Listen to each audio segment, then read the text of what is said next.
Buenas tardes, nos encontramos en el taller de arte plumario, donde se elaboran los penachos de danzante que usan los eh, artistas que bailan la danza de la pluma. Es un arte ancestral que a lo mejor encontramos sus antecedentes en la época prehispánica, y qué mejor para que nos detalle todo esto, todo este trabajo, el maestro Iván Cruz López, de cómo inició su taller y cuál es el nombre de su taller y los pasos, el proceso que se sigue para elaborar estas artesanías. Vamos a escuchar pues al maestro Iván Cruz López. Hola, ¿qué tal? Buenas tardes. Efectivamente, mi nombre es Iván Cruz López. Soy artesano de arte plumaria de la Villa de Sachila, y es aquí donde nosotros elaboramos las coronas para la danza de la pluma. Les voy a comentar un poquito acerca del taller. Nosotros estamos ubicados en la Villa de Sachila, en la calle Liuya número 2, y somos un taller que inició con este proyecto debido a que en Sachila la danza de la pluma es parte del contexto cultural. Existen varios grupos que practican la danza de la pluma para de alguna manera expresar no solamente el sentir dentro de la danza, sino para preservar también costumbres, tradiciones y conocimientos que están dentro de este arte de la comunidad.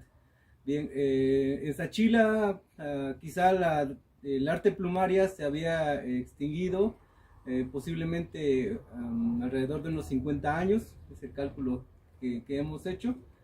Existen personas que se dedicaban al arte plumaria a elaborar específicamente algunos pequeños plumeros que le llamamos para actividades que tienen que ver con la fiesta de carnaval. Pero en forma como tal, el arte plumaria no solamente en una sola técnica, sino en diferentes técnicas se había extinguido. Y bueno, les voy a comentar un poquito de cómo realizamos aquí el trabajo en el taller. Nosotros en principio trabajamos con materiales endémicos, carrizo, pluma, hilo y algunos otros materiales que poco a poco les iré explicando. Todos ellos entonces se encuentran a nuestro alrededor y hemos echado mano de ellos para poder entender la mejor manera de obtener estos materiales, ya que todos requieren una maduración o una selección. El primer material que nosotros vamos a utilizar es el carrizo.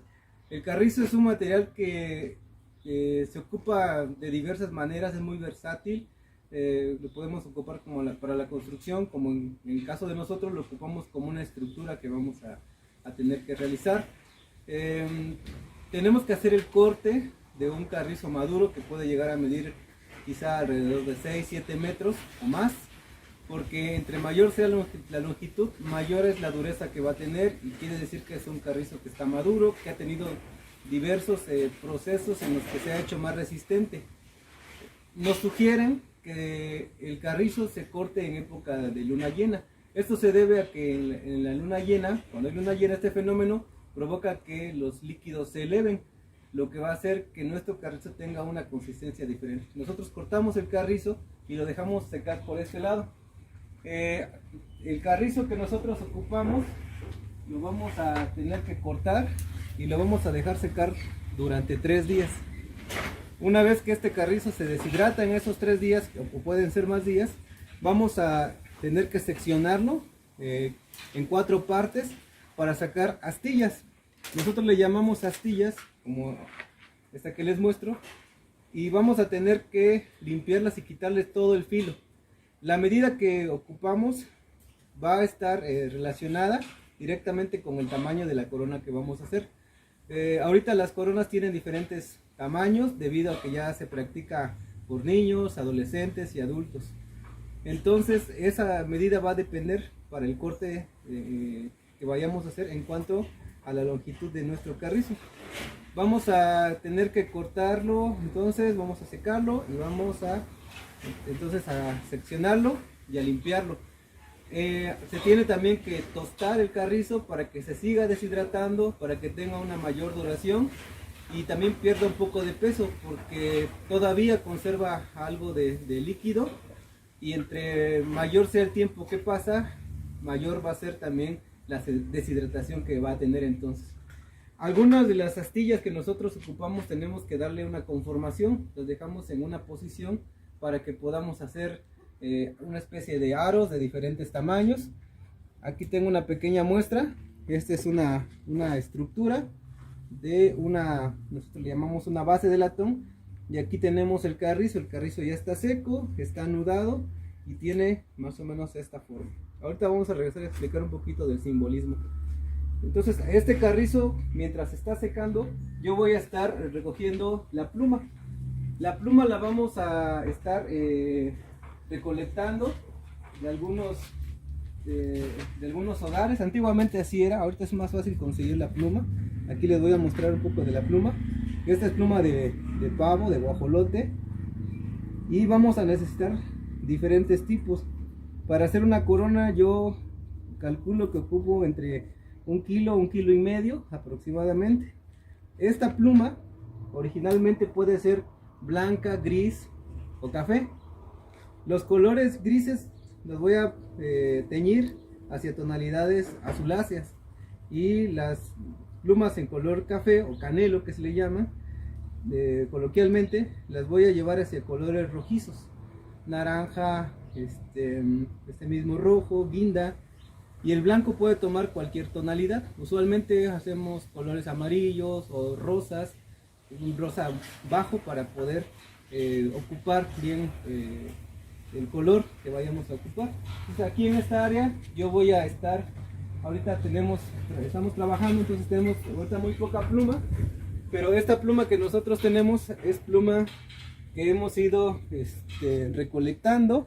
Ahorita ya hay aviarios donde podemos recolectarla, y durante esta recolección que nosotros hacemos, también realizamos un compromiso con los grupos de danza. Estos grupos de danza crean una identidad que tiene que ver con la comunidad a la que pertenecen y al estilo de corona que van a utilizar. Para nosotros la danza de la pluma es parte, les comentaba, de nuestro contexto. Hay pueblos donde hacen coronas redondas. Nosotros ocupamos una corona semicircular.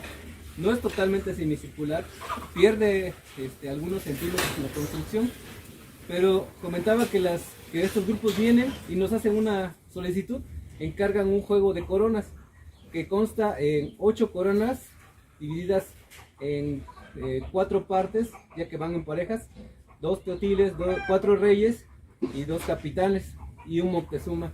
Entonces cada grupo le va dando al danzante, según su posición, un estilo o un diseño especial. Entonces nosotros nos vamos a dedicar a estar trabajando para esos grupos aproximadamente durante 2 meses. En esos 2 meses nosotros vamos a estar tejiendo nuestras plumas. Una vez que estas plumas han sido seleccionadas y son teñidas, vamos a comenzar con un proceso de tejido. Nosotros vamos a tejer sobre las astillas que estaban secas todas las plumas que hemos recolectado. Se van tejiendo y se van acomodando según el color que vayamos a necesitar. Aquí tenemos un ejemplo del trabajo que estamos elaborando, y este trabajo es para un grupo de Cimatlán de Álvarez, una comunidad vecina, y nos pidieron este estilo. Esta es la parte trasera de la corona. Ahorita se ve muy ancha, pero cuando vayamos a hacer el proceso de amarre se va a reducir el tamaño. Para hacer el tejido nosotros ocupamos hilo de algodón. Este hilo de algodón lo vamos a recubrir con algún tipo de sustancia que pueda hacerlo resistente y que también lo haga adhesivo, para que entonces podamos hacer el tejido o el anudado. Esta técnica se llama pluma anudada, entonces, porque estamos trabajando con estos materiales. Muchas veces preguntan si los colores tienen alguna simbología, si tienen algo que ver con alguna representación o hay algo que signifique. Nosotros consideramos que los colores que más se utilizan, que son verde, blanco y rojo, tienen que ver con la idea de la mexicanidad, que se funda con Porfirio Díaz y estas ideas de unificar a México. Y bueno, son los colores principales, pero hay otros colores que se van colocando. Normalmente los azules, en algunas culturas, son colores especiales porque están atribuidos a personajes que tienen una carga espiritual. Ahorita sabemos que en otros lugares de nuestro continente también la pluma, el color rojo y el amarillo tienen un lugar especial, que esto quiere decir que hay una persona que tiene una jerarquía o una importancia dentro de una comunidad. Para nosotros, estas coronas, este trabajo que nosotros elaboramos, tiene también mucho que ver con la idea en cómo vamos a crear nuestra identidad. Nosotros como mexicanos, como hemos crecido con esta idea de que pertenecemos a un país que se formó después de una invasión, nos corresponde ciertas ideas de nacionalidad, del lenguaje que tenemos, de la forma en que vestimos y muchas otras cosas más. Y consideramos que dentro de la danza de la pluma están todavía escondidos en la disciplina, en el traje que portamos, en la corona sobre todo, elementos que realmente corresponden a nuestra cultura y a nuestros orígenes. Entonces nuestro trabajo, una vez que nosotros lo hemos terminado, lo entregamos con el grupo y ellos se dedican a danzar, y dentro de esta labor comunitaria siguen haciendo uso de prácticas de organización comunitaria, como es el caso del tequio o de la guelaguet, ya que los grupos participan sin cobrar nada. Es un trabajo que se hace más que un trabajo, es un sacrificio que se hace para la comunidad. En el caso de Oaxaca, nosotros estamos acostumbrados a escuchar precisamente estas maneras de organización de la comunidad en las que todos vamos a contribuir de alguna manera. Entonces, la danza de la pluma, para quienes la ejecutan, es una manera entonces de involucrarse con la comunidad, mostrando algo del trabajo, que en este caso es un trabajo artístico. La danza de la pluma ha sido asociada a etapas de conquista, pero también nosotros hemos tratado de interpretar esta danza de otra manera, es decir, sí es una danza que tiene un contexto de conquista, que se creó como una danza de teatro, pero también es un elemento que nos puede ayudar a que las nuevas generaciones puedan interesarse en conocer la historia, pero desde una mirada totalmente diferente. Entonces consideramos que este trabajo tiene que conservarse debido precisamente a esa conexión especial que se tiene con la parte histórica de nuestras comunidades y específicamente de Oaxaca y de la parte del valle, ya que la danza de la pluma se ejecuta solamente por comunidades del valle. Hay algunas comunidades que se han distinguido por el tiempo que llevan ejecutándola, por el estilo, por los sones, por los momentos en donde se danza. En Sachila, por ejemplo, esta danza se inicia en la época de carnavales, que precisamente estamos viviendo ahorita, donde tiene una manera de conectarse con las ideas de la fertilidad, de la lluvia, porque son elementos que están escondidos, puedo decirlo así, dentro de la danza. Esta danza, como muchas danzas en México, tiene una conexión muy particular con estos procesos agrícolas en los cuales han permitido el desarrollo de nuestras comunidades indígenas. Entonces, este es un trabajo que conserva, aunque hace falta mucho por investigar, todavía estos elementos que nosotros vamos a verlos reflejados en no solamente los danzantes, sino en cómo la comunidad se involucra. Hay algunas personas que nos comentan que cuando esta danza era más un elemento teatral, lo que sucedía es que la gente se involucraba. En la danza de la pluma, comentaba, hay 9 elementos. Hay otros 2, que son las malinches, que son 2 mujeres, jovencitas, niñas, que participan dentro de la danza. Están los 2 campos o camperos, y había un elemento más que lo llamaban el alegre. Y entonces en las crónicas sobre la danza de la pluma que hemos escuchado, el alegre llegaba con una bandera de España, un tambor y una corneta, hacía una especie de introducción musical y decía, se va a presentar la danza de la pluma o la danza de la conquista. Entonces comenzaba la danza con una estructura que obedecía a una parte teatral, donde había parlamentos, donde había también esta posibilidad de que la gente se involucrara. En la parte teatral, la danza de la pluma contaba la aprehensión y muerte de Moctezuma. Toda la danza estaba pensada entonces como etapas en las cuales llegaba los españoles a Veracruz, y había algunos sones que se danzaban, que eran las embajadas, donde se llegaba a acercarle el mensaje de la llegada de los españoles o de gente que venía del mar a Moctezuma. Moctezuma entonces empezaba a tener este presagio, ¿no?, de que podía haber ya un cambio muy drástico en lo que él lo que para él significaba, ¿no?, estar al frente de un, entonces, algunos llaman imperio, otro estado. Nosotros pensamos que es una comunidad más bien que se había permitido elegir a un representante. Entonces llegan los españoles, según esas crónicas, y Moctezuma empieza a tener las visiones premonitorias de lo que iba a suceder con lo que entonces era México Tenochtitlan. Después de estos sones que se ejecutaban, venían algunos otros sones más en donde va participando Moctezuma, y son etapas de la conquista de México. Finalmente esta representación teatral finaliza con la muerte de Moctezuma, en donde los camperos hacían un son para intentar devolver a la vida a Moctezuma.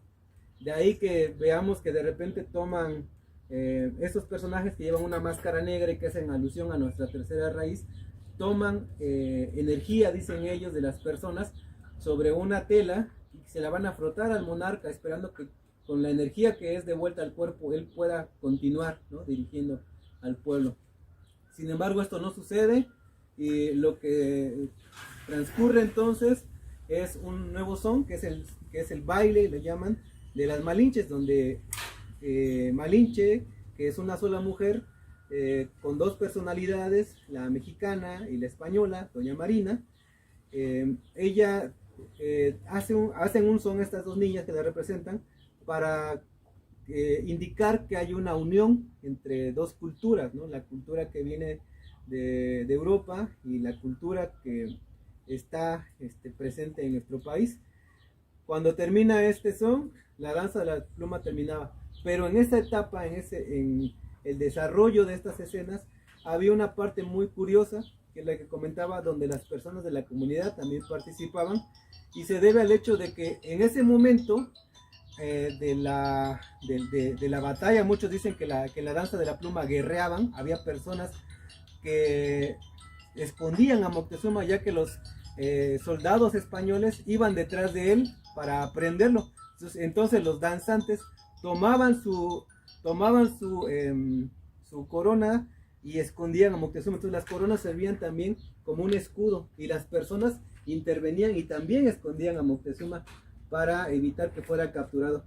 Al final Moctezuma era aprehendido y era muerto, y es ahí donde terminaba la danza de la pluma, esta versión teatral, y se comenta que inicia una nueva una transformación entonces de la historia.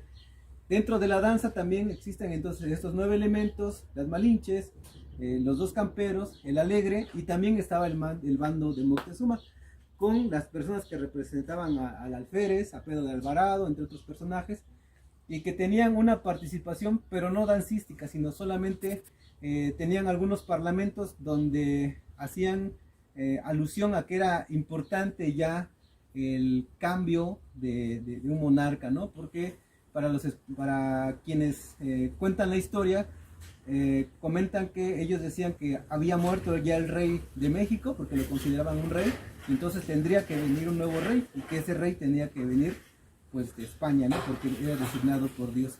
Entonces es parte de lo que tiene que ver con nuestra historia, con esta manera de contarlo, con muchas imprecisiones quizá, pero con elementos que sí nos pueden ayudar entonces a plantear de alguna forma algo diferente, y el único elemento concreto que tenemos pues es la danza de la pluma, y son entonces los elementos que nosotros ocupamos específicamente la corona con esta técnica de arte plumaria.